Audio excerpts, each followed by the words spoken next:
আল্লাহ রাসূল সাল্লাল্লাহু আলাইহি সাল্লাম বলেন কবরের প্রথম শাস্তিটা কি? কোন ব্যক্তি যখন কবরের প্রশ্নের জবাব দিতে পারবে না, তখন আল্লাহর পক্ষ থেকে ফেরেশতাদেরকে বলবে, কাযাবা আব্দি, আমার বান্দা মিথ্যা বলেছে। ফাআফরিশুহু মিনান নার ওয়ালবাসুহু মিনান নার ওয়াফতাহু লাহু বাবান ইলান নার।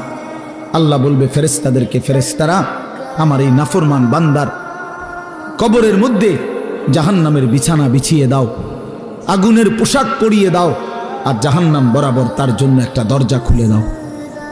এরপরে নবীজি বলছেন ফেরেশতারা এই ব্যবস্থাপনা করে, আল্লাহর কসম বাফ, নবীজি বলছেন ফেরেশতারা যখন চলে যাবে এই আগুনের বিছানা বিছাইয়া, আগুনের পোশাক পরাইয়া, আর জাহান্নামের দরজা খুলে দিয়ে যখন কবরে রেখে এই নাফরমানকে রেখে যাবে, তখন আল্লাহ নবী সাল্লাল্লাহু আলাইহি সাল্লাম বলেন প্রথম মুহূর্তেই ফেরেশতা চলে যাওয়ার সাথে সাথে মাটি ডান দিক থেকে এই নাফরমানকে একটা চাপ দিবে, বাম দিকে ডান পাশের হাড্ডি পাঁজর ভাঙ্গা বাম দিকে চলে যাবে। বাম দিকের মাটি ডান দিকে চাপ দিবে, তো বাম দিকের হাড্ডি পাঁজর ভাঙ্গা ডান দিকে চলে আসবে।